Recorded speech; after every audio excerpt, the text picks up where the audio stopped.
The head of the NSA voicing concern this week that our U.S. election system could be vulnerable to cyber hackers. And now Homeland Security is considering whether to put our electoral voting systems under its protection and some control. Now, Mike, on Friday, the Department of Homeland Security issued a statement. I'm going to read from it.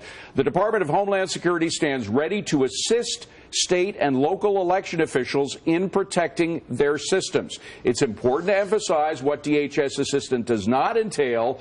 It is strictly voluntary and does not entail regulation, binding directives, and is not offered to supersede state and local control over the process. So does this make things better or worse that they would get involved, even in a limited capacity?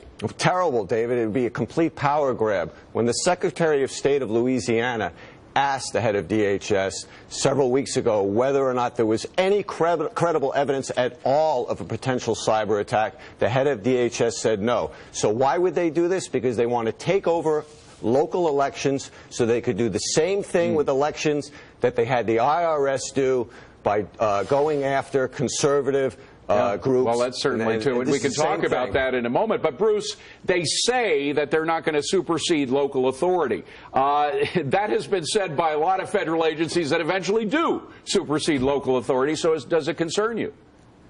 Not really. I mean, I think we've had all these, hacking incidents almost daily of major political figures and so forth, that I think them being available and monitoring the system, it is a federal election after all, it is a good thing. And also, if we can't assure a safe election, it makes us seem like a third world country.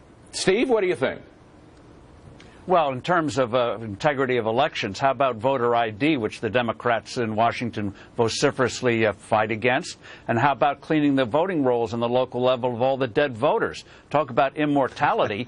You can vote from the grave forever. And so those are the real issues. Those are the real issues about integrity. This is, Mike is right, simply a power grab, ultimately a power grab. And you know how honest they'll be, just as the IRS was honest with those conservative groups. Again, nobody's been faulting the IRS as much as you have over the years. Yeah. It's supposed to be a neutral, non-political organization, just like Department of Homeland Security, but it became political with the Lois Lerner scandal. Yeah, and even IRS officials told me they don't like that. They didn't like that at all. They just want to be a tax collector.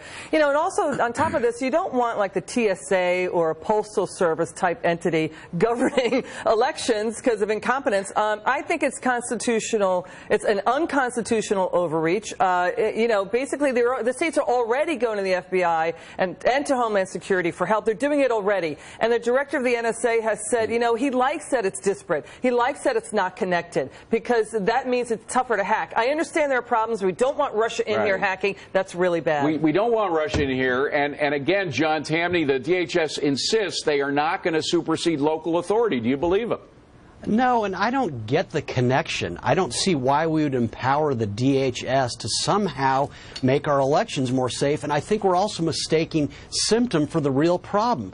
Government has grown too large, hence people want to hack and influence elections. If Republicans and Democrats had kept government within constitutional bounds, it wouldn't matter that much. Shame on both parties. This is a head fake. Sabrina, what do you think?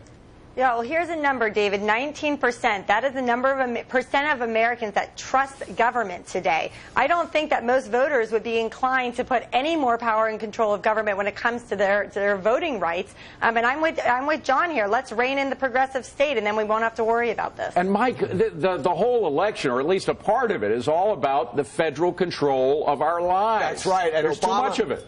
David, the Obama Justice Department tried to do this in 2013. The Supreme Court stopped them, and the DOJ was livid about it. This is just an end run around the Supreme Court's ruling. This is the type of thing that dictatorships try to do. Well, and Bruce, last week we talked about Department of Education. How it started out kind of small, and it's grown into this massive institution. We want to go in the other direction, don't we? Well, it appears with this, I mean, we already have the Federal Election Commission. It appears with this, the law enforcement agencies at the federal level are merely asking the states that if you need help, we're here to help you, and I don't think that's a bad thing. Well, Steve, is this just like the Federal Election Commission getting involved? Not at all. When the government says they're here to help, they're there to control you. And we've seen it with the EPA. We've seen it with the FCC now strangling the development of the Internet. And so there's just another typical power grab. They always come in and say it's voluntary, but it's about as voluntary as a deal you can't refuse from Tony. I remember that story. By the way, Steve is in San Fran today. Thank you very much, gang.